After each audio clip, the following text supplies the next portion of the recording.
Imagine coming to Europe, looking for stability, human rights, and freedom, and you discover that life is extremely tough and completely different from what you expected. Imagine having fled your country and finding yourself deprived of any of your rights in a foreign land. Not allowed to work, no house or shelter, and the fear of being arrested and deported back to your country. This is what daily life looks like for undocumented people. With no documents, you are made invisible, illegalized, and marginalized. In this episode, we will meet undocumented people and learn what the challenges are that they face. With Dutch elections in sight for November this year, this is an important topic to discuss. And with over 50,000 undocumented people in the Netherlands living in extremely precarious situations, it's time to talk with them and not about them. This podcast is a collaboration with One World and Here to Support, an organization dedicated to making undocumented refugees visible, audible, and resilient. Together, we're making a 3-episode podcast series on the problems migrants face and the political aspects of it. I'm Joygail, and I'm your host. In the last 2 episodes, we talked about asylum seekers' access to work and to housing. Our guests today are Mo and Nadine. Nadine is an undocumented refugee activist. Her asylum application was refused about a year ago, and she has now opened her case a second time. Mo is founder of City Rights Radio and has also been undocumented in the Netherlands for a while.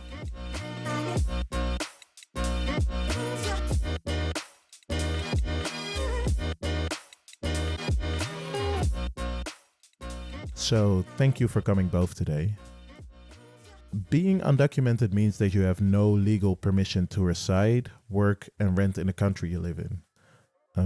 I think it's quite a hard condition that many of our Dutch listeners can't even grasp.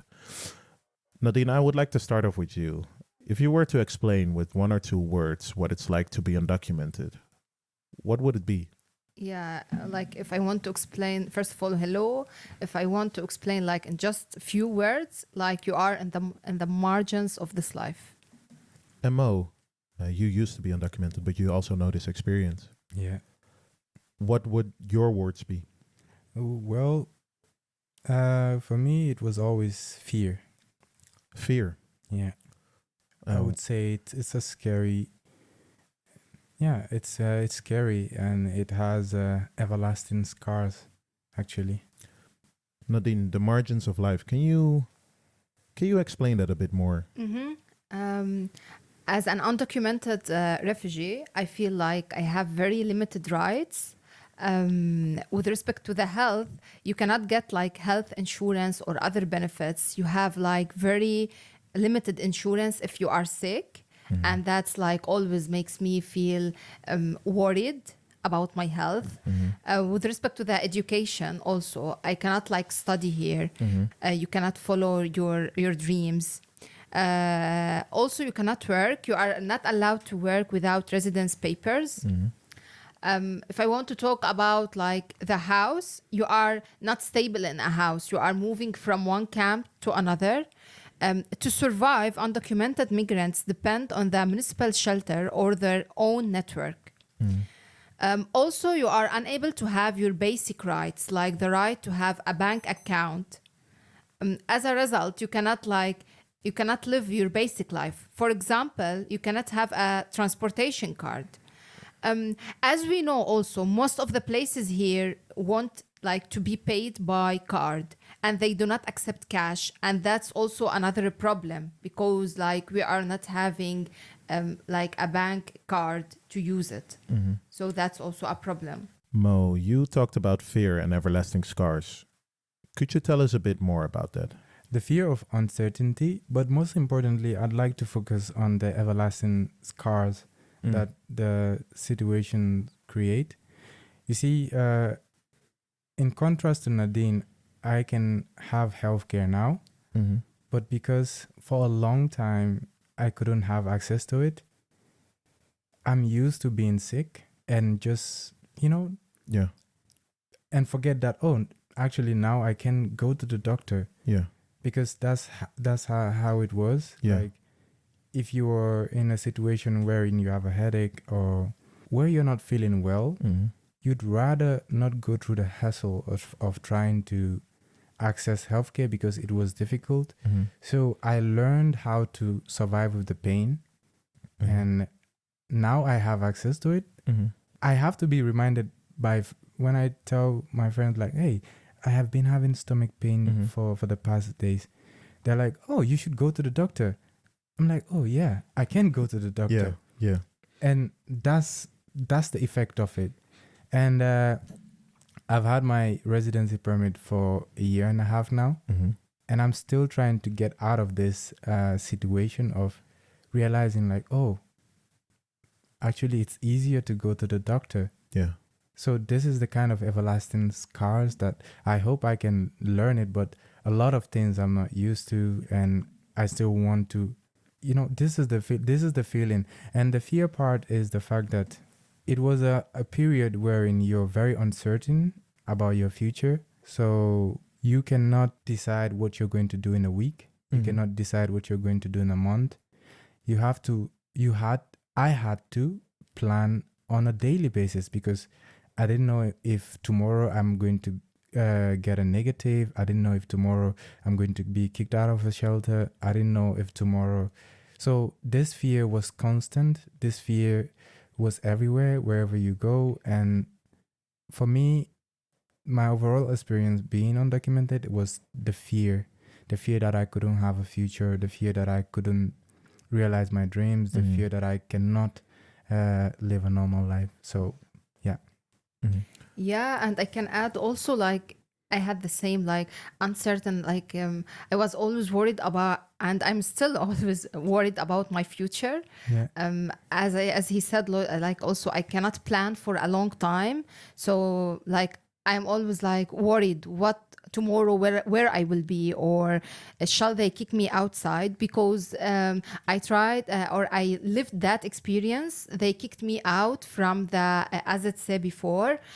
It was a very horrible experience, very horrible feelings that an organization is coming to put you outside the camp or to kick you outside the camp, being unable to live in, you will live in the street. You are unable, you don't know where to go. So then I asked for a shelter, and it was like, yeah, everything needs time, and it was not easy. Like someone is putting you outside in the street in a country that you don't know anyone inside. True. I share this because the time that I got the negative from for my Dublin, I used to have sleepless nights because I had seen the police come to take people that get negative out, and they'll bring like 3-4 police officers to come for someone. So that was really, really traumatic. So once you get a negative, you know that in the next days, it can be any day, there will be police officers that will come to take you out. So then you don't sleep. You cannot... You're always alert. Yeah, you're always alert. Wake up, and to this day, and remember, a lot of us are people that have had like some issues to some extent, so this revived traumas that are actually there. And personally, you are like, oh, Europe is this, there is law, this is not going to happen. And you, for a second, when you start getting comfortable, you learn to be like, oh, the police here is super nice. And then all of a sudden you see someone being taken out, and then you're like, oh. So let me explain that for a second. Having Dublin means that you've left your fingerprints in another EU country. Yeah. The first that you've entered, usually like Italy, Greece, or Spain. Yeah. And you have no rights to ask for asylum in any other country for a certain period, right? Yeah. And I guess this regulation has been made in the EU to avoid that asylum seekers apply for asylum in different countries. Exactly. Yeah. It also has resulted in putting people like you in a very hard situation while putting pressure on those countries I've mentioned. And like in that situation, when you are undocumented, you can be arrested, detained, and even deported back, right? Yeah. And then I still wake up right now in the middle of the night on the sound of a noise and start checking the doors, And I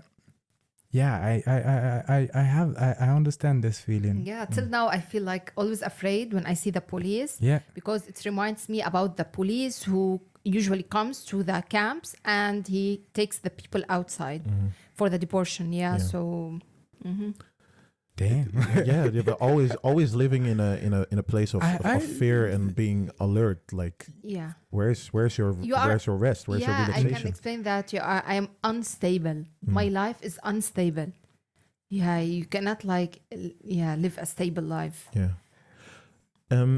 So Mo gave an example of like how now he can go to the doctor, but he still has to adjust to it.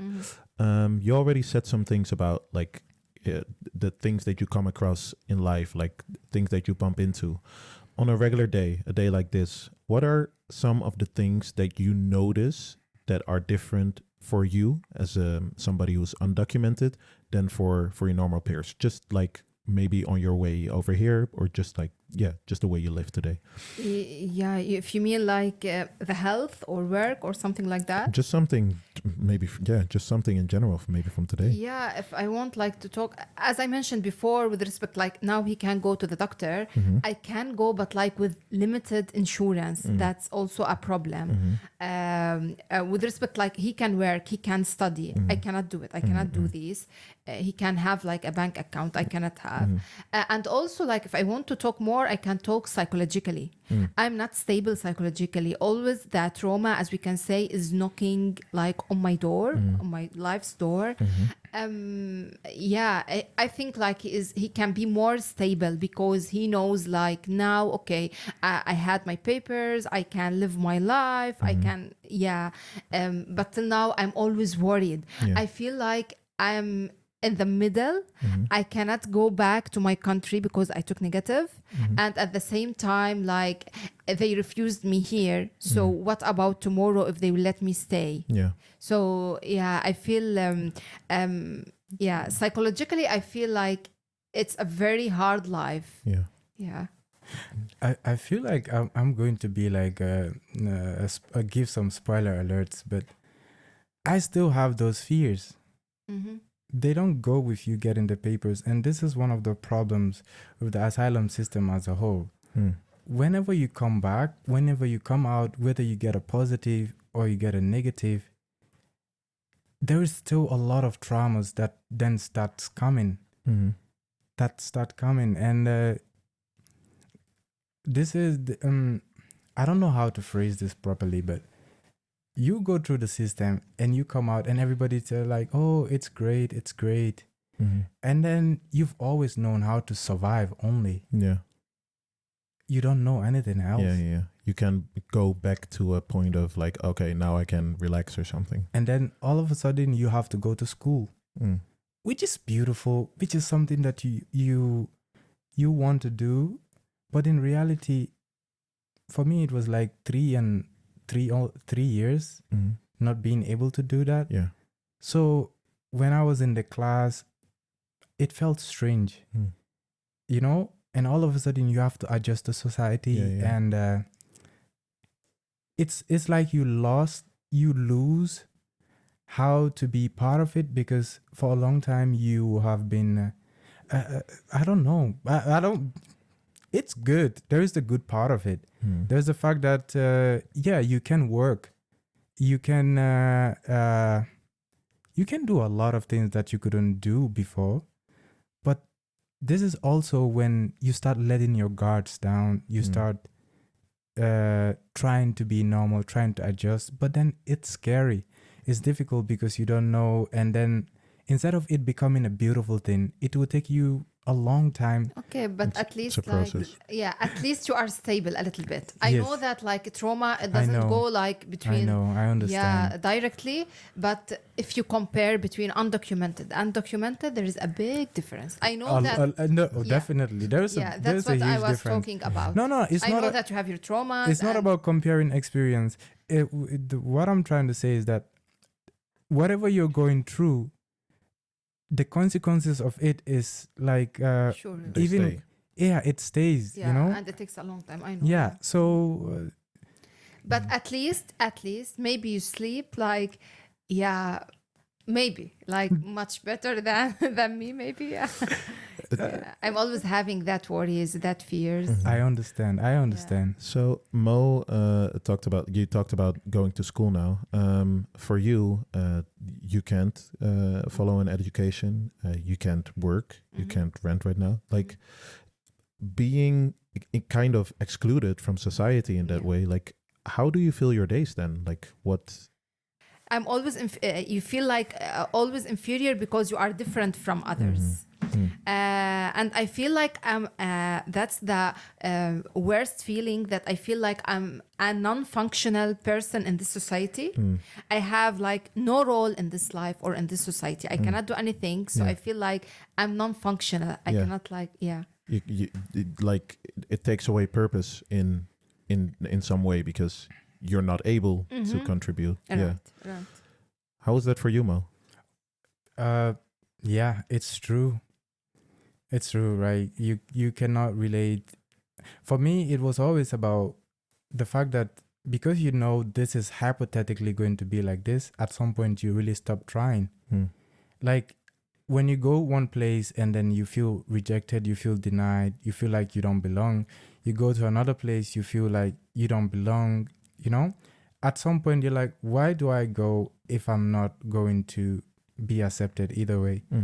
So this eventually puts you in a situation where you end up being within a very limited small group of people, like spaces that are maybe for migrants where you can come and relate to the people, relate to the issues, people that understand you, and that they cannot, you feel like they cannot judge you, they cannot reject you because they understand what you're going through.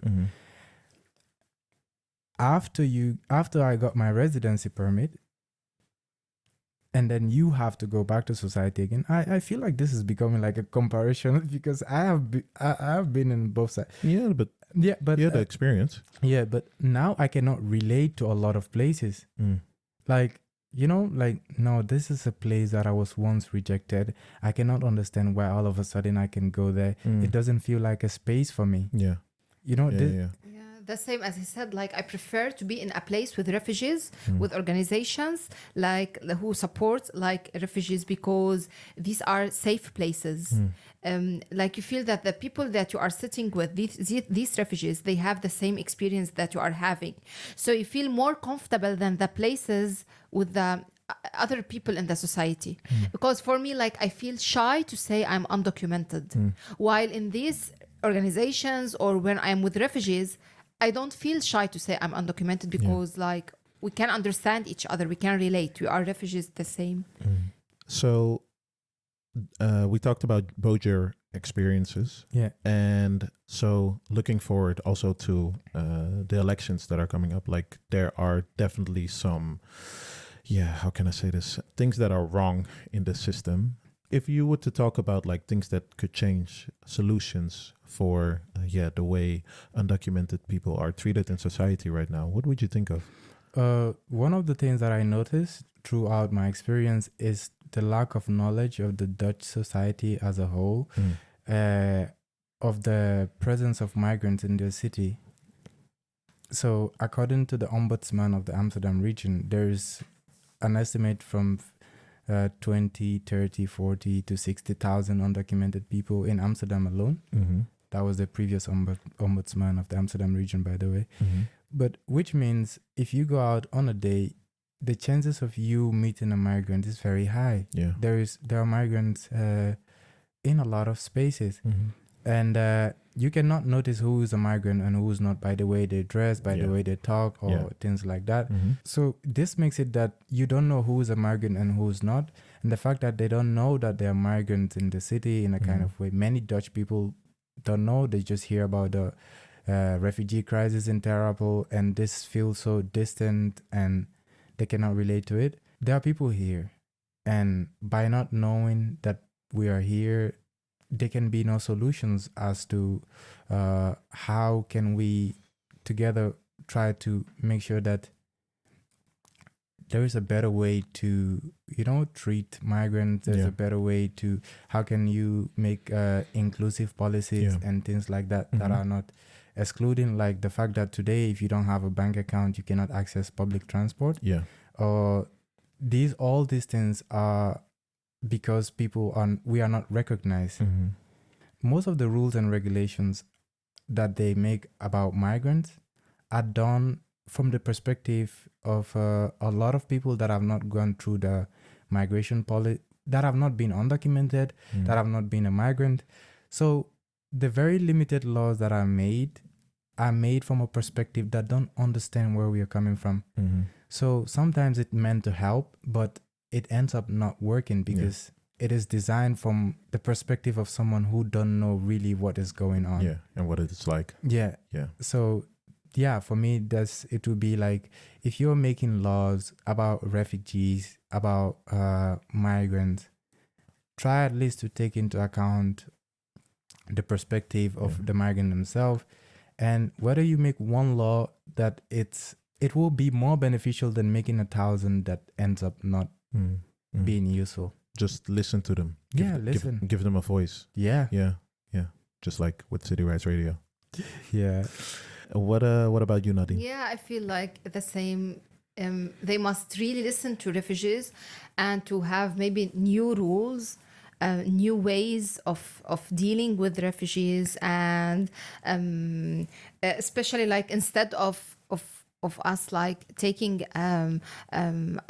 money like every week, or like I prefer maybe if we work and pay taxes, I think like that's also a solution. So we feel, first of all, we feel more comfortable, we feel like we are good citizens in this society, and then that we are paying taxes, not we are taking money. I feel like they must like look back again into the health insurance for the undocumented people, to have like better health insurance, and like other than the solutions, I want to say something like, in addition to the migration from my homeland, I feel here another kind of migration here in this country, because I'm undocumented. So I'm feeling the migration 2 times. The first one from being away from my country, and the second migration is here in this country with like very hard like conditions when living undocumented. I feel like when people know that you are undocumented, you feel the fear in their eyes, and they feel afraid since they feel that you are an unuseful person in the society. Because that's what a lot of the times, what I also observe is that if you do anything good, a migrant can volunteer, can do beautiful things in the society, this will not be anywhere. But if you make the mistake of doing one thing that is wrong, and then you have breaking news, a migrant was this and this and this and this. So, but also as humans, it's easy to amplify negative things. But then what about the beautiful things? For instance, here, a migrant community, we co-founded an app that helped provide information for undocumented people. It took a long time. Only like the Stratkrant came, and after this was published, they came and had an interview and be like, oh, we want to do this. This is something beautiful. And media has a very, very important role to play in society. Definitely. And if they're not portraying migrants equally as good as well as bad, there's going to be a one-sided opinion about migrants and migration. And this is the consequences of it is there's going to be a lot of hate. There's going to be a lot of anti-migrant sentiment. Whereas in reality, we are just amazing people that love this country and that want to be here. Well, thank you, Mo, for this last reminder. And Nadine, I hope that you receive your documents soon. And thank you both for openly sharing your experience with us today. Throughout the series, we've delved deep into the pressing issues surrounding asylum, work, and life for those in the shadows. The stories of the people we've met and were brave enough to share this made an everlasting impact. The elections will come and go, but the conversation about the rights and justice for undocumented people in our country persists. We hope that this series have been a contribution to that ongoing dialogue. I would like to remind our listeners to think critically on what our politicians say about migration and to be cautious on following mainstream media representations. If you didn't get the chance, please listen to our previous episodes about asylum seekers' challenges with working and housing. I want to thank all the guests, Hidayah, Melissa, Haitam, Elvis, and Nadine.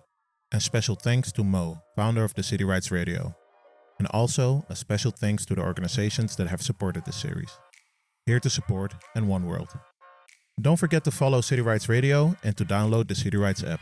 My name is Joygail, and I've been your host. Thank you for tuning in, and goodbye.